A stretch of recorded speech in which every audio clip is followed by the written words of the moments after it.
Oi, tudo bem? Estamos aqui novamente para mais uma web aula e hoje o assunto do material de estudo é sobre orégano e manjerona. Mas antes de entrarmos no cultivo do orégano e manjerona, precisamos novamente estudar um pouco sobre a filosofia de Mokichi Okada, né? Hoje, o que nós trouxemos da filosofia? Um texto que ele escreveu sobre a introdução à agricultura natural. Então vamos, dar uma olhada em alguns trechos e vamos estudar um pouco sobre essa filosofia sobre a agricultura natural que Mokichi Okada colocou bem simples, mas bem objetivo sobre o nosso trabalho. Ele coloca assim, que em geral, algumas pessoas não conseguem aceitar a tese da agricultura natural, porque é nova, foi nova, nova para aquele momento, um momento onde as pessoas estavam buscando utilizar vários materiais para otimizar a sua produção agrícola. Mas o que acontece? Então, elas viam que Mokichi Okada falava sobre uma agricultura que usava material orgânico, só folhas, respeitando o solo, respeitando o ambiente, respeitando a cultura em cada região. E as pessoas começaram a duvidar dessa técnica. Mas o que acontecia? Aqueles agricultores ligados a Mokichi Okada que realmente aplicavam a técnica acreditando que realmente ia dar certo, tinham resultados expressivos no final. No final, como ele fala ali, os resultados eram excelentes, superando todas as expectativas. Por que será? O que ele conta na história? Que quando você começa a fazer agricultura natural, como seu solo ainda está, não está equilibrado pelo uso de insumos, excessos de insumos ou um cuidado exagerado com a questão do nutriente no solo, as plantas no início parecem fracas, crescem menos, ficam amareladas, mas com o passar do tempo, no final essa colheita, essa produção supera até o que está sendo utilizado, os adubos, como material orgânico, como o esterco. Então, na agricultura natural, esses agricultores no início tinham essas dificuldades, mas pela persistência e por acreditar naquilo que Mokichi Okada estava relatando, eles conseguiam grandes resultados. E o que vem a ser solo? Aí ele coloca nesse texto. Ele explica de uma forma bem simples o que é solo. Sem dúvida, é uma obra do Criador e serve para a cultura de cereais e verduras, importantíssimo para a manutenção da vida humana. Por conseguinte, na natureza é misteriosa, impossível de ser decifrada pela ciência da matéria. Quer dizer, hoje a gente tenta definir solo de várias maneiras, não é? Até nós podemos dizer que a base da agricultura, o convencional, o pessoal fala de usar o NPK, usar determinados nutrientes para suprir o desenvolvimento da planta. Mas nós não sabemos realmente qual é o índice ideal de equilíbrio. Se nós colocamos um determinado produto, podemos causar desequilíbrio em outro. E isso nós não conseguimos compreender ainda na nossa visão simplificada. Porque a natureza, ela trabalha no equilíbrio do todo, e não de partes. Quando nós tentamos solucionar as partes, nós causamos uma reação que gera um problema maior. Mas, quando conseguimos trabalhar respeitando esse equilíbrio que a natureza tem, nós conseguimos um resultado positivo lá na frente. E aí nós temos que respeitar cada local. Como se diz na agricultura natural, a agricultura natural é um sistema que você aprende com a natureza. Então ela pode ser empregada em qualquer lugar do mundo. Basta você respeitar os sistemas que a natureza estão desenvolvendo. Isso que nós temos que ter em mente. Aí ele continua falando que conforme as pessoas hoje foram caindo nessa superstição dos adubos, começaram a usar cada vez mais adubos. E o que acontece? A qualidade dos produtos cai. Por quê? Aí é a interferência humana. Nós definimos que a natureza precisa daquilo. Nós não estamos conseguindo respeitar a natureza, entender o ciclo da natureza. Com base nesse raciocínio, o próprio agricultor passou a usar cada vez mais adubos e adubos químicos. Dessa maneira, a força do solo diminuiu. Essa energia vital do solo diminuiu. Essa característica primordial do solo acaba enfraquecendo, porque você criou um desequilíbrio. E a gente tem que buscar esse equilíbrio no nosso processo de agricultura natural. E conforme você vai colocando esses adubos, cada vez mais a sua agricultura, o seu produto cai. cai a qualidade, cai a produção, e você determina isso, que o problema está na falta do adubo, e coloca mais adubo, e em consequência, cada vez mais o solo vai se deteriorando. Né? Quantas pessoas hoje realmente conhecem o sabor das verduras? Quantas? Né? Todos os produtos que nós nos alimentamos hoje, principalmente hoje, né, na cidade grande, ele tem ou o excesso de esterco ou o produto químico. E nós comemos esses produtos achando que aquele é o verdadeiro sabor dela. Né? Nós temos vários resultados com famílias que estão fazendo horta em casa, de crianças que passam a comer hortaliças. Um exemplo eu sempre cito é a minha própria filha, né? Ela tem 8 anos e eu estava em casa semana passada e ela falou assim, pai, eu quero comer hortaliça, eu quero comer hortaliça. Eu tive que ir a um mercado de agricultura natural, onde eu comprei pepino e comprei tomate. Ela só comeu tomate e pepino no almoço. Né? Não quis mais nada, ela não quer comer mais carne, ela quer comer só alface e tomate. Ela adora o sabor das hortaliças. Mas se eu compro um produto que não é da agricultura natural, ela não come tudo. Ela come 2, 3 pedacinhos e logo rejeita. Mostrando realmente que quando nós conseguimos entender qual o verdadeiro sabor do alimento, o nosso corpo começa a buscar esse alimento. E sabe selecionar o que é bom e o que não é. Mas tudo precisa de treino, prática. Então, quanto mais produtos naturais você usa na sua refeição, mais o seu corpo começa a entender e aí ele passa a buscar a verdade nesse sabor. Né? E como é gostoso? Né? Para quem já cultivou e colheu um alface em casa, é diferente o sabor, não é?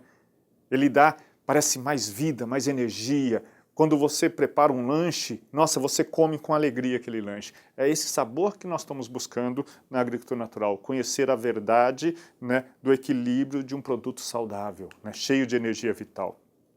Né.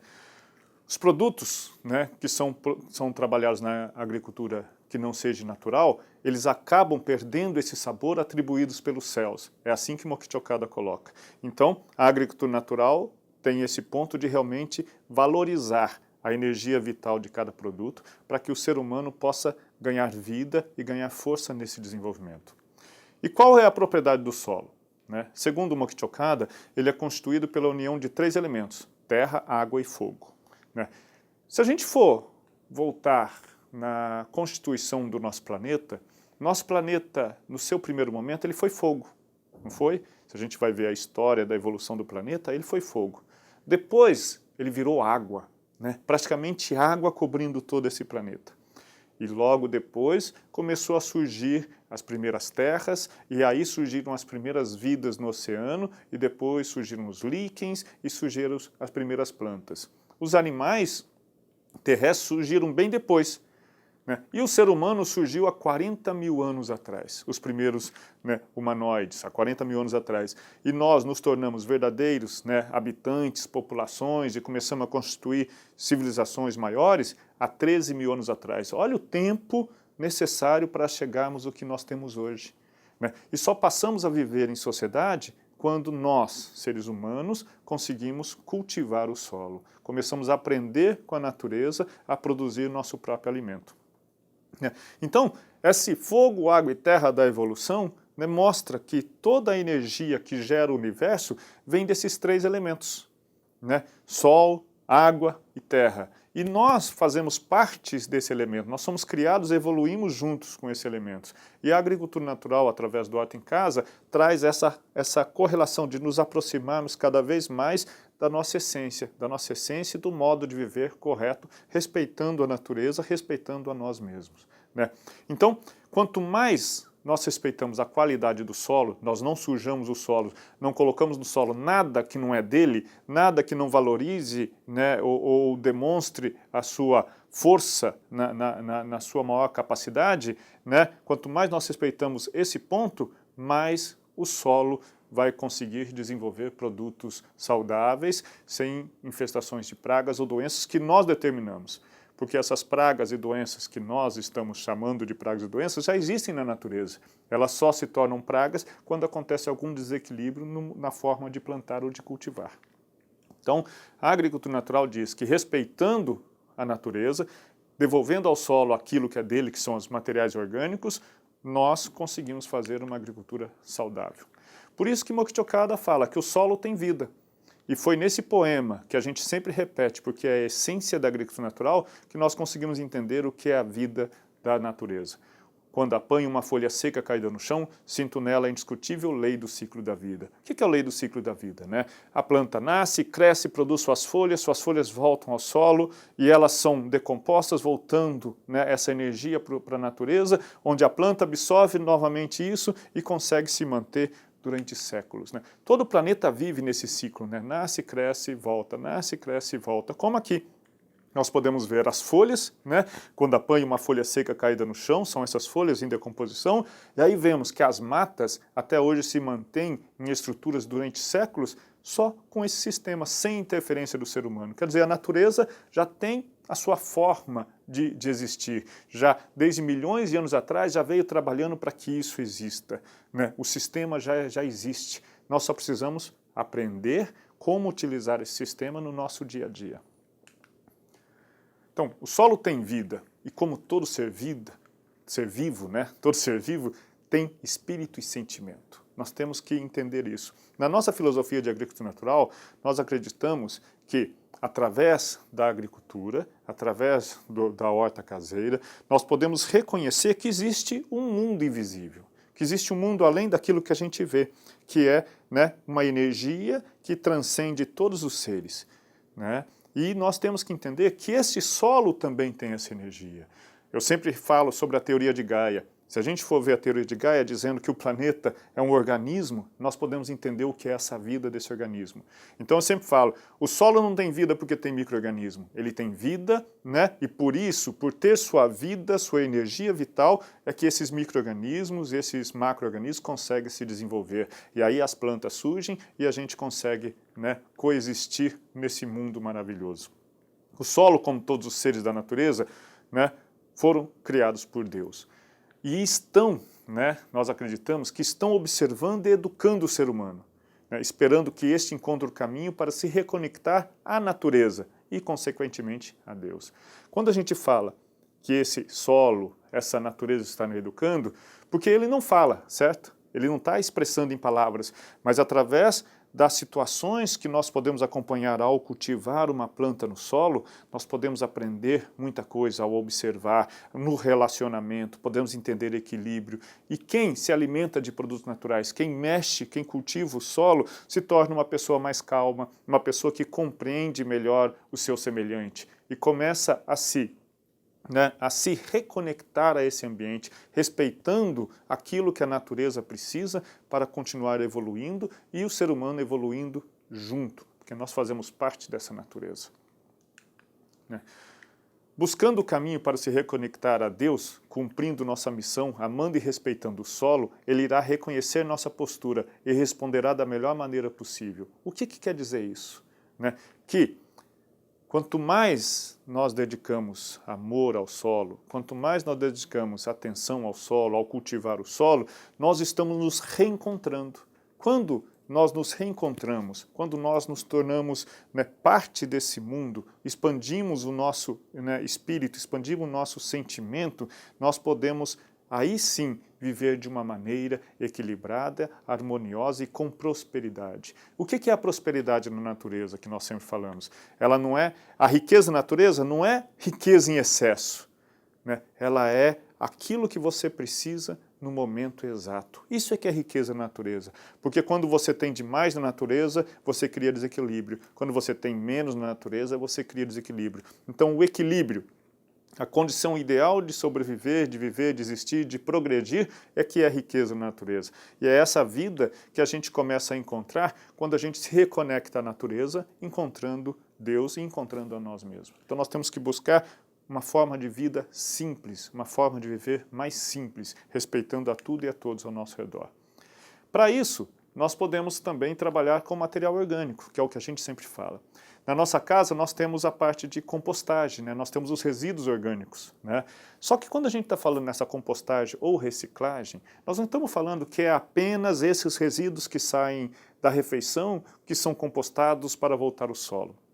Nós sempre falamos que compostagem pode ser feita com folhas, com capim picado, né? Com restos de culturas que sobraram depois da colheita. todos esses materiais orgânicos voltam ao solo e se transformam novamente em vida no solo. Só que aqui nós estamos dando esse exemplo, que é fácil. Para quê?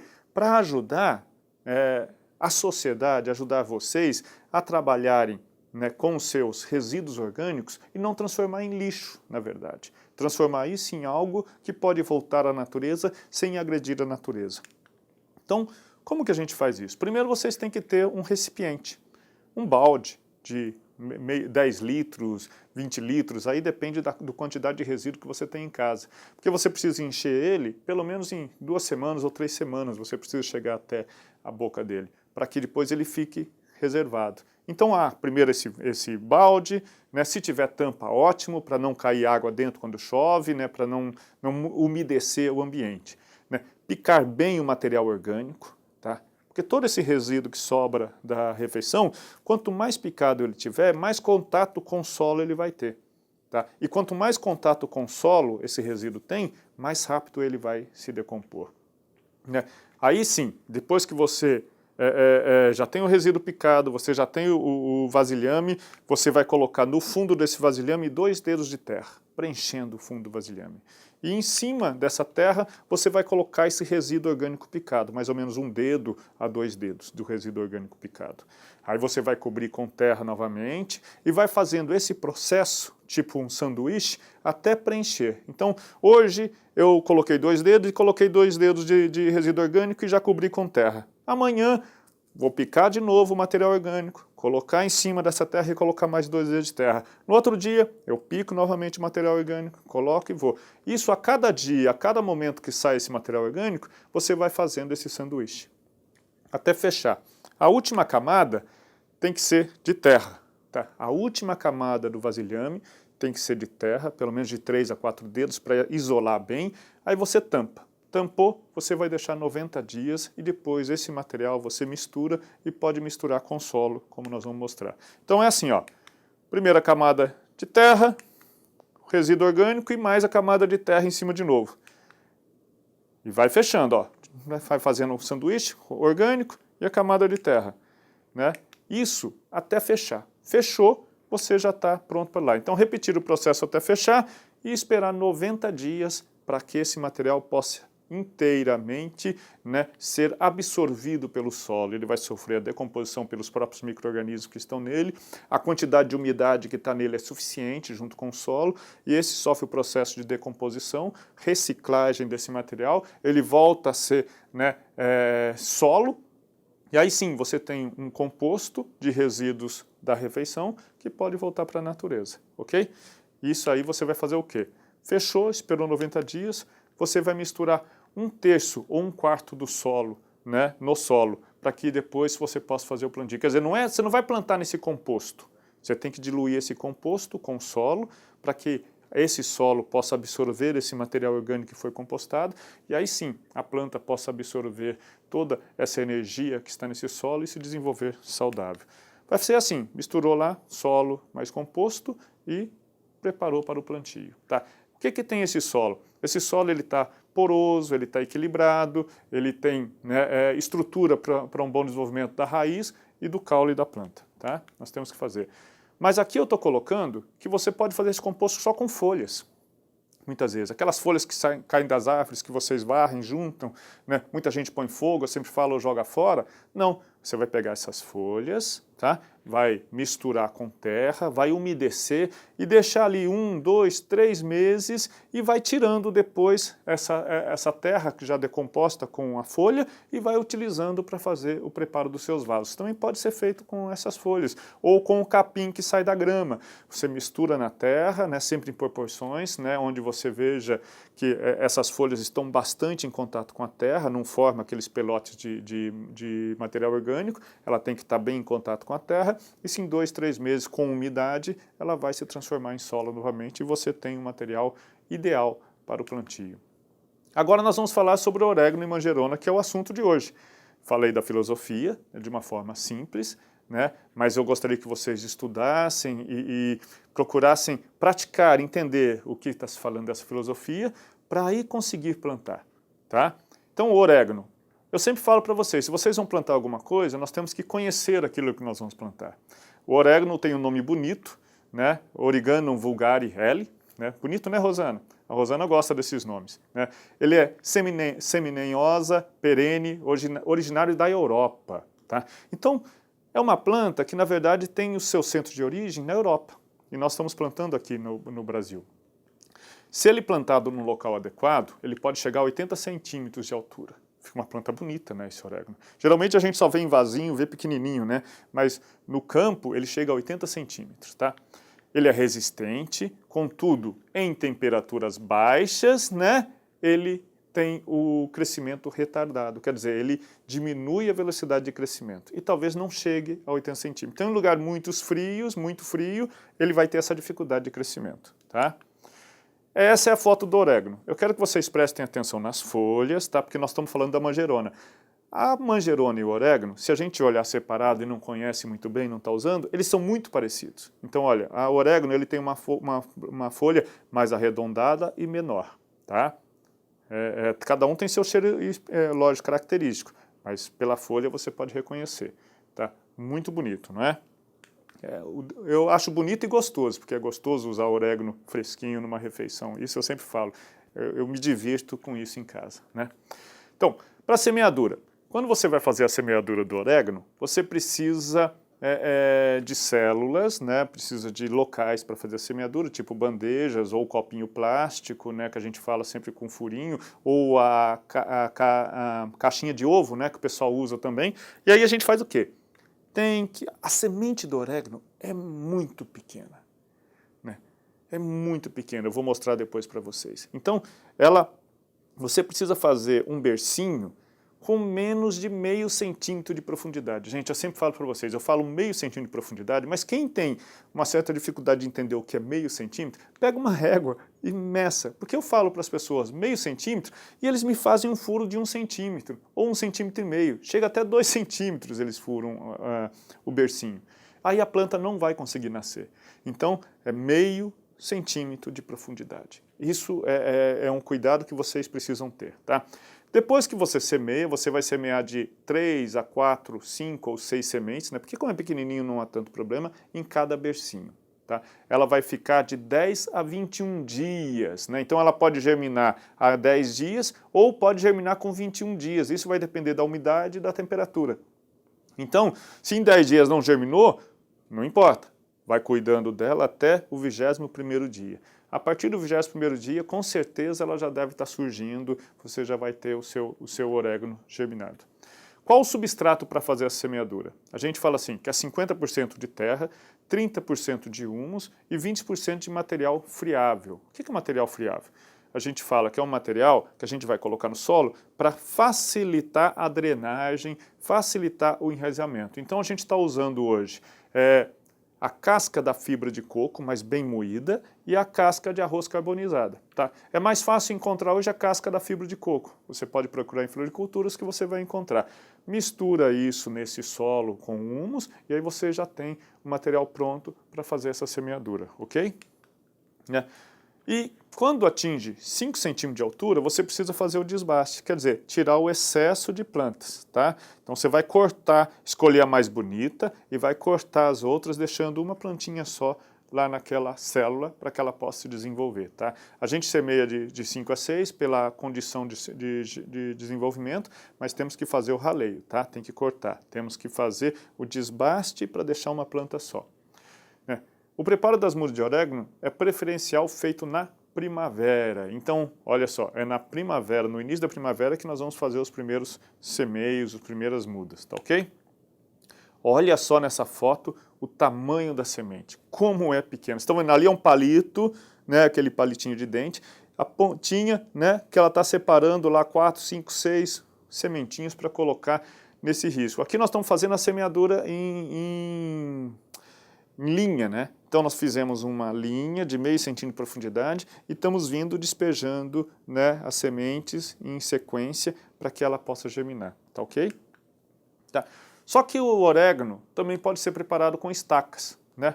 Então você vai pegar a planta mãe, se você já tem uma planta adulta, né, você vai pegar essa planta mãe, vai cortar uma haste de 5 a 15 centímetros, né, vai retirar essas folhas para colocar num vasinho. Então você pega lá uma haste de 5 a 15 centímetros, a parte de baixo da haste você vai tirar as folhas, deixando pelo menos uns 4 ou 5 folhas na ponta, tá? E aí vai pegar um vasinho já pronto, com substrato, e vai enterrar 2 a 3 centímetros essa haste ali no meio, tá? Fechou, umedeceu e vai colocar, né, a meia sombra, protegendo de vento, né, e temos que irrigar bem todos os dias. O solo tem que se manter úmido quando é haste, não pode secar, que aí ele vai conseguir enraizar bem, tá?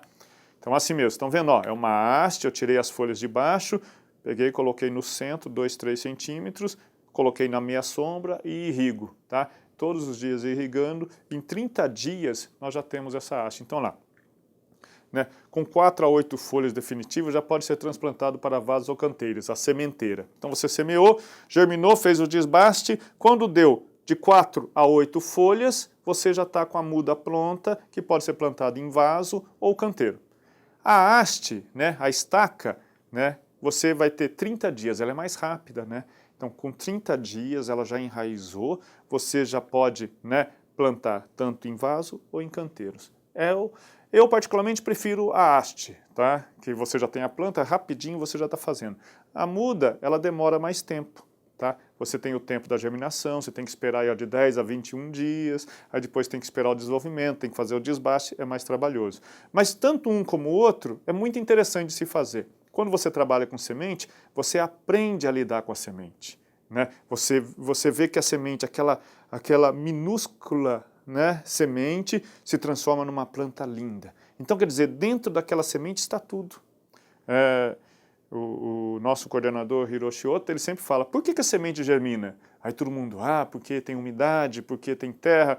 Ele fala, não, porque ela tem vontade, né? A semente germina porque é um ser vivo. E quando ela acredita que ela pode se desenvolver, é que ela germina. Então nós temos que respeitar isso também, como um ser vivo, todos esses seres, como nós somos. Olha aí que bonitinho, né? Já está com suas 8 folhinhas, pronto para ir para um vaso ou canteiro. Agora nós vamos falar da manjerona, que tem um nome também muito parecido, né? Origanum majorana L, né? Ela é uma herbácea de caule ereto, tá certo? Olha só. Se vocês prestarem atenção, a folha dela é mais comprida, né, do que o orégano. Ela é mais comprida, tá? Então essa é a manjerona. O pessoal confunde a manjerona com o manjericão, que tem a folha grande e larga. Não, manjerona é parecida com a folha do orégano, só que é mais comprido, tá? É um sabor bem característico. Também tem sementes pequenas como orégano, muito pequenas, né? Para semeadura em bercinhos, também usar de 4 a 6 sementes. Então, se vocês forem plantar em células, né, é de 4 a 6 sementes. Se vocês forem plantar em linha, a gente vai colocando em sequência, né, todas elas, mas lembrando que tem que fazer o desbaste, né.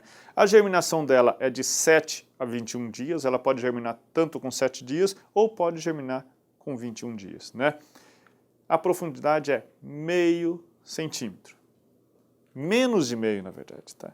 Então, tomem cuidado, novamente eu vou falar, menos de meio centímetro, senão você não vai conseguir uma boa germinação. A planta gasta muita energia para sair da terra, ou não consegue sair, ou quando sai já sai debilitada. Tá? Olha só, sementes são pequenas. Né? O substrato é o mesmo do orégano, né? É o solo, o humus e o material friável. Né? Quando as plantinhas atingirem 10 centímetros é que a gente vai fazer o desbaste, principalmente, né, no bercinho ou em linha, né? E também pode-se fazer a muda de estaca como orégano. Então a gente vai pegar, cortar de 5 a 10 centímetros a estaca, né? Cortar as folhas e plantar no vaso umedecendo, tá? Então, olha lá. Sempre um detalhe da estaquia, o pessoal estava me falando, não, mas não tem que colocar na água para enraizar? Tem pessoas que usam essa técnica que corta a estaca, deixa na água para enraizar, né? Pode ser feito, mas se você já cortar e já colocar direto no solo, só manter na sombra, tá, meia sombra, e umedecido, bem umedecido, ela vai enraizar, em 30 dias você vai ter a sua muda pronta para transplantio, tá? Não precisa colocar na água, tá? O colocar na água, você tem que tomar cuidado. Muitas vezes você vai ter que trocar essa água várias vezes, de duas vezes ao dia, por exemplo. Não pode deixar, porque a água parada geralmente ela estraga, né? Ainda mais se tem restos de folhas. Então isso pode contaminar a sua planta. Então o ideal é fazer direto no solo, ou quando vai fazer na água, tem que tomar bastante cuidado. Tem que ter um certo cuidado para a estaquia. Então tá lá, cortei, tirei as folhas de baixo e fiz o plantio, tá? Aí novamente, quando as mudas estiverem com 6 folhas, transplantar para o vaso, as mudas do bercinho, né? Quando ela tiver com 6 folhinhas, você pode transplantar para o vaso. O espaçamento da manjerona é de 50 centímetros entre linhas e de 30 centímetros entre plantas. Quer dizer, ela precisa de um espaçamento porque ela cresce muito. Tá? Num vaso de 15 centímetros de diâmetro, uma planta só se desenvolve bem. Se você vai plantar no canteiro, tem que respeitar esse sistema. Então, se você só tem uma linha, você planta cada manjerona a 30 centímetros. Tá? Se você tem um canteiro de 1 metro, você vai fazer 2 linhas e plantar cada manjerona a 30 centímetros uma da outra, acompanhando essas linhas que você fizer no canteiro, tá bom? É uma planta invasiva, quer dizer, ela gosta de tomar conta. É igual o hortelã. Você planta hortelã, o hortelã toma conta. A manjerona também ela é como hortelã. Então, onde você plantar ela, nenhuma outra cultura vai se dar bem, porque ela vai tomar conta, ela tem uma raiz, né, agressiva, vai se desenvolver, então plantem ela sozinha. Ela gosta de viver sozinha, pode ser um vaso perto do outro, mas nunca no mesmo vaso, tá ok? A estaca se enraiza em 35 dias, ela está pronta, né? E pode ser levado para canteiros, tá ok? Todas essas duas plantas gostam de sol pleno, né? A manjerona, especialmente, pode durar até 4 anos, então ela é semi-perene. Tá? Você plantou uma vez, se você cuidar bem dela, ela vai durar 4 anos. Só que ela não tolera encharcamento, quer dizer, aquelas pessoas que colocam água 5, 6 vezes por dia, que colocam água demais, acham que a plantinha está com sede só porque murchou no horário quente, vai matar a sua manjerona. O ideal é irrigue de manhã e à tarde se o solo secou. Tá? Tem que pôr a mão na terra para ver. Não precisa ficar irrigando constantemente. Ela gosta do solo úmido, não encharcado. Tá? Cultivada em ambiente seco, o sabor é mais acentuado. Olha só, então quer dizer, em ambiente seco, sem excesso de água, cada vez mais o sabor dela vai se acentuar. Você vai sentir mais o sabor característico da manjerona. Então são cuidados que você pode ter em casa. Né? Como são hastes anuais, a manjerona seca depois de 1 ano. Quer dizer, você plantou, dali 1 ano ela vai secar, mas não quer dizer que ela morreu, ela apenas secou, tá ok? Você continue cuidando dela, que quando der a primavera ela vai brotar de novo e vai encher o vaso de novo. Ela dura 4 anos nesse processo, tá certo? Colheita. A colheita da manjerona é feita preferencialmente quando inicia as primeiras flores, tá? Então vocês vão plantar, quando ela começar a dar as primeiras folhas é que é o momento ideal, ela está no seu máximo de sabor e aroma. Então aí é o momento ideal de se colher a manjerona. Né? A gente pode colher os galhos ou a planta inteira, mas sempre deixando 20 centímetros da planta no vaso. Tá? Então conta da terra, né, 20 centímetros para cima e você corta o resto. Né? É bem interessante, eu estava conversando com a Rosana, e a Rosana me perguntava, né, mas o que é deixar 20 centímetros? Assim, quando você vai podar a planta, se você podar ela rente ao solo, você mata a planta, você tira o centro de desenvolvimento dela. Então a gente conta 20 centímetros do ponto mais baixo da planta para cima e cortamos só a parte de cima da planta, para que ela tenha força para se desenvolver. É isso que a gente quer dizer quando a gente fala deixe 20 centímetros da planta no vaso, tá ok? Assim não vai ter erro. Tá? Então lá depois de colheita, você pode tirar as folhas, né, cortar as folhas e usar apenas as folhas. Tá ok? No final dessa apostila que vocês estão em mão, que é o material de estudo, né, da manjerona e do orégano, tem as experiências do nosso coordenador Hiroshi Ota, né, da sua história, de como ele veio desenvolvendo a agricultura natural e do porquê ele está aqui hoje no Brasil, como foi essa vinda dele para o Brasil, né, e todos os processos que ele passou. Muito interessante, é um material de estudo muito interessante, gostaria que vocês estudassem e daqui para frente, né, pudessem divulgar para as outras pessoas, vocês vão receber o CD dessa aula, né, e podem usar esse CD para fazer aulas práticas com todas as pessoas, trabalhando com a manjerona, trabalhando com o orégano e ampliando essa horta em casa com uma onda. Né? Vamos fazer com que mais pessoas comecem a praticar a horta caseira para se reconectar à natureza, realmente começar a entender que ele faz parte desse mundo. As pessoas estão me perguntando, por que eu tenho que fazer horta caseira nesse mundo onde eu tenho que correr, eu tenho escola, tenho filho, né, tenho trabalho? Né? Eu acho que esse que é o motivo. Como a gente já não tem mais tempo para pensar em ninguém, nem nos próprios filhos, nem no casal, né? O marido não se preocupa mais com a esposa não consegue nem ver o marido mais, eu acho que é um momento de se confraternizar, de parar e refletir sobre a nossa condição de vida. E aí buscar, né, uma forma de mudar. E talvez esse vasinho, né, que você vai cuidar, vai ser o momento de você refletir e a oportunidade de buscar uma nova vida mais saudável. E aí sim, entender que você faz parte desse mundo e é que essa sociedade corrida que nós estamos vivendo está apenas acabando com a nossa saúde, com a nossa felicidade e com a nossa própria evolução. Tá? Nós vamos partir para a prática agora, né? Aguentem aí alguns minutos e nós já voltamos com a prática. Muito obrigado.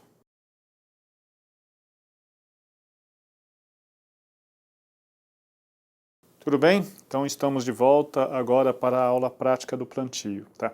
Nessa aula prática nós vamos fazer a semeadura, né? Vou semear só a manjerona, tá ok? E vamos fazer a estaquia, tá ok? Então vejam só, esta é a semente da manjerona, olha o tamanho dela, como é pequena. O orégano é um pouco menor que ela, tá?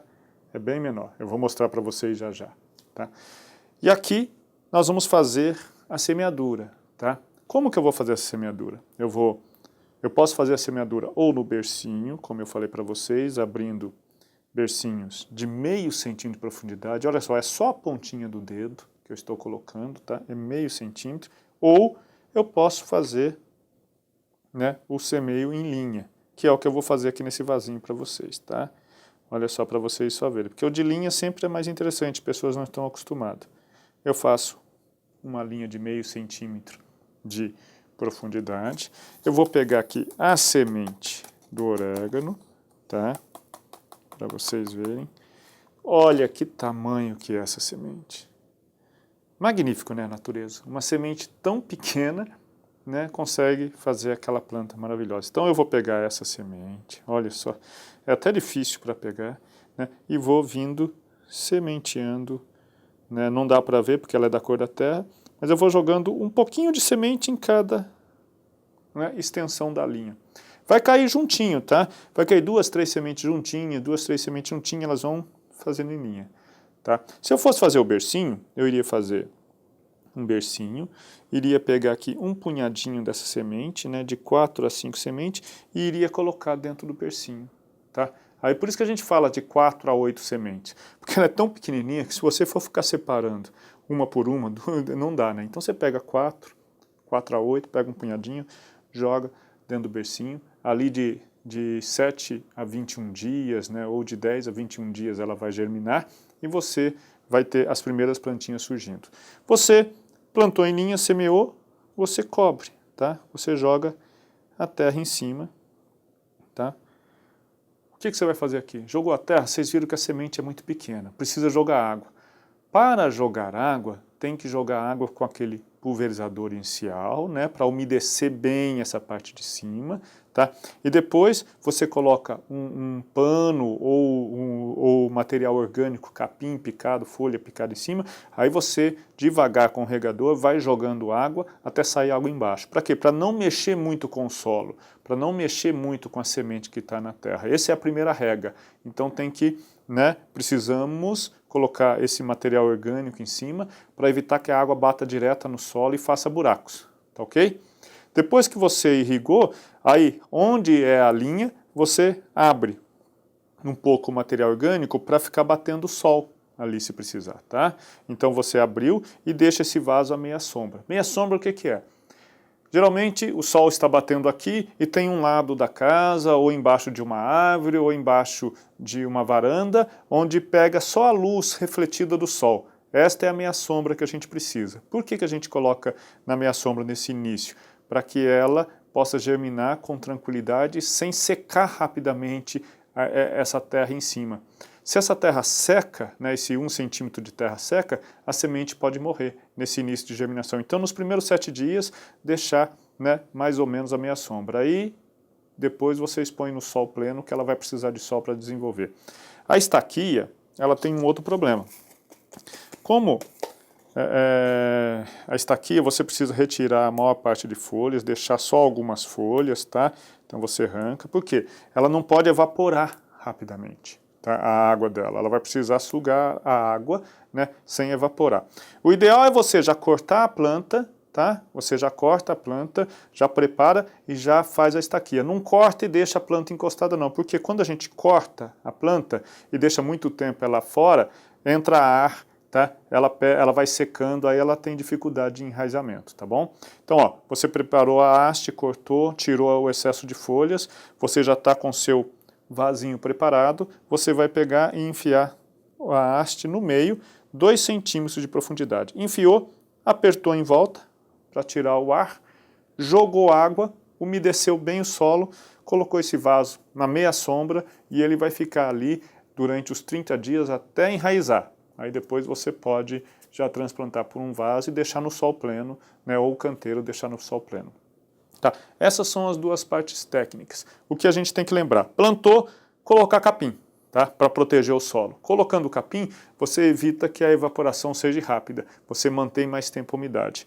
Na semeadura, você coloca o capim para irrigar naquele momento, mas depois você pode abrir para dar espaço para essa planta buscar a luz. Aí ela vai desenvolver adequadamente, tá? Essas são as duas formas técnicas. Sempre tomando cuidado que as sementes são muito pequenas, né? Então, se você coloca água com força, você vai fazer essa semente se movimentar rapidamente. Então, o maior cuidado é na irrigação, tá? Mas depois que elas começam a germinar, é sol, elas gostam de sol. A estaquia, depois que passa 30 dias, precisa ir para o sol, porque ela precisa do sol para, né, conseguir sintetizar os seus elementos e poder crescer saudável. Então essa é a aula prática, boa sorte e uma boa refeição com as suas culturas. Eu quero agradecer vocês, muito obrigado, né, por essa permissão de estar novamente com vocês e até a próxima.